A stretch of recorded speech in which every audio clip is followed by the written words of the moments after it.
Royal Proclamation and Covenant of Reconciliation. 45.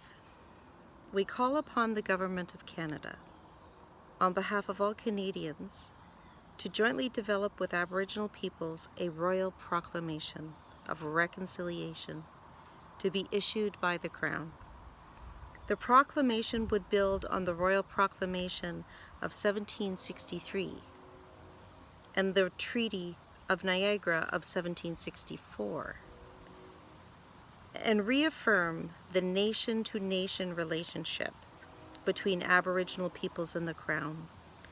The proclamation would include, but not be limited to, the following commitments: repudiate concepts used to justify European sovereignty over indigenous lands and peoples, such as the doctrine of discovery and terra nullius. Adopt and implement the United Nations Declaration of the Rights of Indigenous Peoples as the framework for reconciliation. Renew or establish treaty relationships based on principles of mutual recognition, mutual respect, and shared responsibility for maintaining those relationships in the future. Reconcile Aboriginal and Crown constitutional and legal orders to ensure that Aboriginal peoples are full partners in Confederation, including the recognition and integration of Indigenous laws and legal traditions in negotiation and implementation processes, including treaties, land claims, and other constructive agreements. 46. We call upon the parties to the Indian Residential Schools Settlement Agreement to develop and sign a covenant of reconciliation that would identify principles for working collaboratively to advance reconciliation in Canadian society. And that would include, but not be limited to,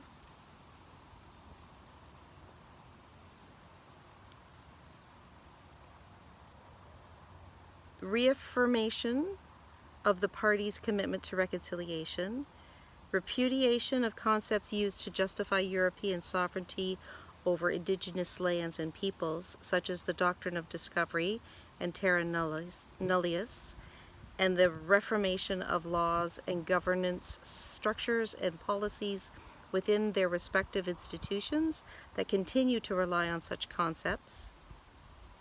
Full adoption and implementation of the United Nations Declaration on the Rights of Indigenous Peoples as a framework for reconciliation. Support for the renewal or establishment of treaty relationships based on principles of mutual recognition, mutual respect, and shared responsibility for maintaining those relationships into the future. Enabling those excluded from the settlement agreement to sign onto the Covenant of Reconciliation. Enabling additional parties to sign onto the Covenant of Reconciliation. 47. We call upon federal, provincial, territorial, and municipal governments to repudiate concepts used to justify European sovereignty over Indigenous peoples and lands, such as the doctrine of discovery and terra nullius, and to reform those laws, government policies, and litigation strategies that continue to rely on such concepts.